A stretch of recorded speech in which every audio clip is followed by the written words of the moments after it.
नमस्कार, मिथिला मंच न्यूज में आपका स्वागत है। मैं हूं मनोज और नजर डालते हैं सबसे पहले आज के हेडलाइंस पर, क्योंकि आपको रहता है मिथिला मंच न्यूज की हर अपडेट खबर का इंतजार। तो नजर डालते हैं आज के हेडलाइंस पर। हेडलाइंस के प्रायोजक है अनुरानी कंस्ट्रक्शन। दरभंगा शहर में जमीन खरीदें लिटिगेशन फ्री, जमीन with land owner title insurance के साथ संपर्क करें।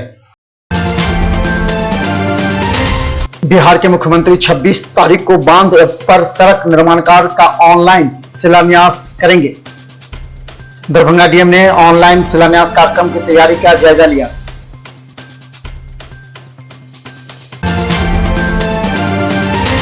₹325 करोड़ रुपए की लागत से तटबंध के ऊंचीकरण को लेकर के मुख्यमंत्री ऑनलाइन शिलान्यास करेंगे एवं स्थानीय लोगों से ऑनलाइन संवाद करेंगे। इसे लेकर के दरभंगा डीएम ने लोगों से वार्ता की एवं स्थल का निरीक्षण किया। विधानसभा चुनाव को लेकर के डॉक्टर डीएम त्यागराजन एसएम ने बैठक की। उन्होंने कहा कि चुनाव की तैयारी के लिए सभी कोषांग के वरीय पदाधिकारी और नोडल पदाधिकारी अपने कोषांग का कार्य प्रारंभ कर दें। उन्होंने कहा कि जारी मार्गदर्शिका को अच्छी तरह से अध्ययन करें, क्योंकि इस बार का चुनाव पिछले चुनाव से भिन्न होगा। मुख्यमंत्री के ऑनलाइन शिलान्यास एवं लोगों से ऑनलाइन संवाद को लेकर के वहां के तकनीक पदाधिकारी ने दरभंगा डीएम को विस्तृत जानकारी दी। मुख्यमंत्री के कार्यक्रम को लेकर दरभंगा डीएम ने सभी पदाधिकारियों को दी जिम्मेवारी। दरभंगा आइसोलेशन के आईसीयू में दूसरी मौत। 2 दिनों से लगातार हो रही है मौत। आज जयनगर के रामकुमार पंडित की कोरोना से हुई मौत। आईसीयू में 6 हैं भर्ती। दरभंगा डीएमसीएच के आइसोलेशन का निरीक्षण करते हुए डीएमसीएच प्राचार्य ने कहा कि 25 बेड का ग्राउंड फ्लोर पर और 25 बेड का फर्स्ट फ्लोर पर बनेगा आईसीयू। सुन्नी एवं शिया वक्फ बोर्ड के दिशा निर्देश मोहर्रम कमेटी को मिलने के बाद निर्णय लिया गया कि कोई भी अखाड़ियों के द्वारा अखाड़ा ताज या शीट नहीं निकलेंगे। अगर कोई नियम का उल्लंघन करता है तो उस पर कानूनी कार्रवाई की जाएगी। इसे लेकर के आज मोहम्मद कलीमुद्दीन महासचिव और रुस्तम कुरैशी ने प्रेस कॉन्फ्रेंस किया। दरभंगा से दिल्ली मोड़ स्थित बस स्टैंड पर आज रौनक दिखी। विभिन्न जिलों एवं राज्यों की ओर जाने वाली बसों का परिचालन प्रारंभ हुआ। सभी यात्री बस में मास्क लगाए दिखे एवं संचालक का कहना था कि सभी यात्रियों को बस में बिना मास्क के बैठने नहीं देंगे एवं सोशल डिस्टेंस मेंटेन के साथ सैनिटाइजेशन का कार्य हुआ।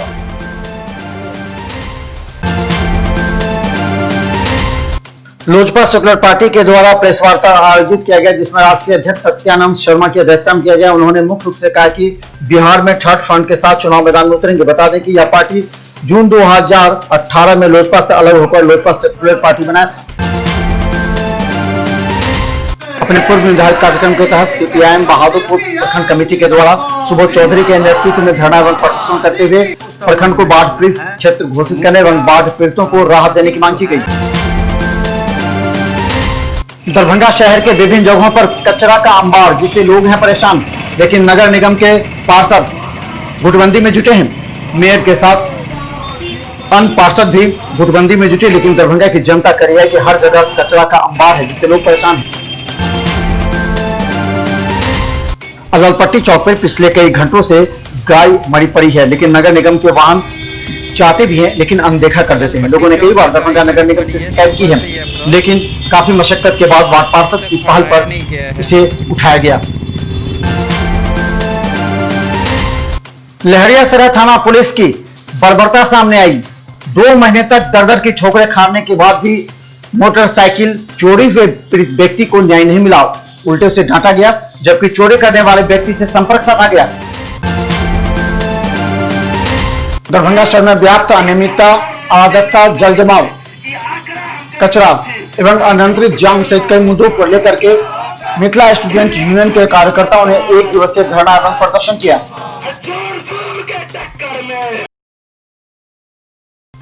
भाता माली के आह्वान पर राज्यव्यापी कार्यक्रम के तहत मनीगाछी एरिया के वनहाट चौक पर बाढ़ और बरसात के पानी से बर्बाद किसानों को 25,000 रुपए प्रति एकड़ क्षति मुआवजा देने के लिए धरना प्रदर्शन किया गया।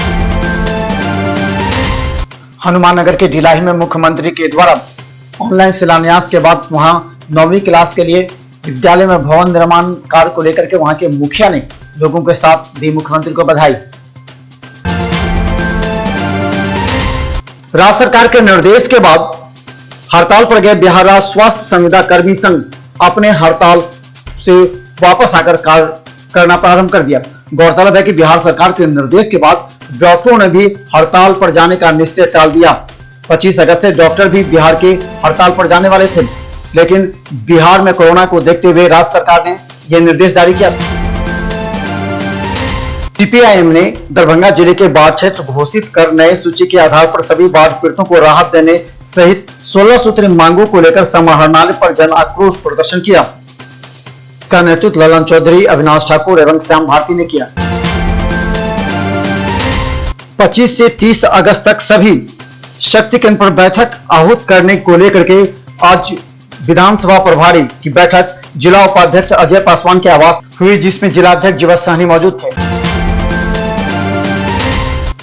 तारडी कुसो मछेता विसहरा मंदिर परिसर में नवनिर्मित गेट का उद्घाटन मुखिया मोती देवी के द्वारा किया गया। वहीं श्री श्री 108 मां विसहरा श्यामा भगवती स्थान में राम नाम धुनी संकीर्तन का भी आयोजन किया गया। मुख्यमंत्री नीतीश कुमार के द्वारा ऑनलाइन बहेरी के बिठौली में भी 9वें वर्ग के लिए भवन का आज विधिवत उद्घाटन किया गया।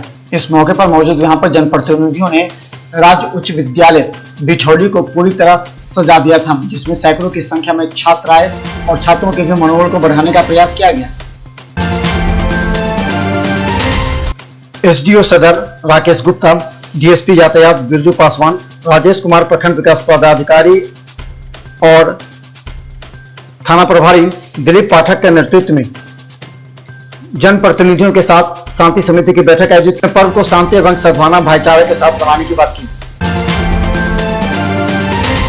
दरभंगा में साग सब्जियों के साथ मछली और मीट विक्रेताओं के लिए अब सुबह 11 बजे तक और शाम में 4 बजे से 6:30 बजे तक दुकान खोलने की अनुमति दी गई।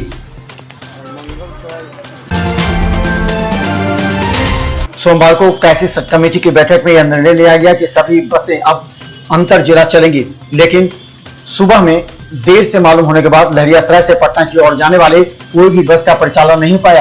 बुधवार को अब सुबह से सभी बसें पटना के लिए प्रस्थान करेंगी। लहरियासराय से बहेरी की ओर जाने वाली बसों की जगह यात्री टेम्पो पर अधिक भाड़ा देकर के जाने को मजबूर थे, लेकिन अब बसों के परिचालन हो जाने के साथ अब दरभंगा और लहरियासराय से बहेरी, कुशेश्वर स्थान, बेनीपुर तक की बस चला करेंगी। पंडित रामनंदन मिश्र मिशन ट्रस्ट के द्वारा बाढ़ राहत सामग्री का वितरण बाढ़ पीड़ितों के बीच किया गया, जिसमें सूखा अनाज, दवा एवं उनके परिवार के बच्चों के बीच बिस्किट का वितरण किया गया। ट्रस्ट के सदस्यों एवं कार्यकर्ताओं ने शोभन बाईपास सड़क एवं मुजफ्फरपुर एनएच पर वितरण किया।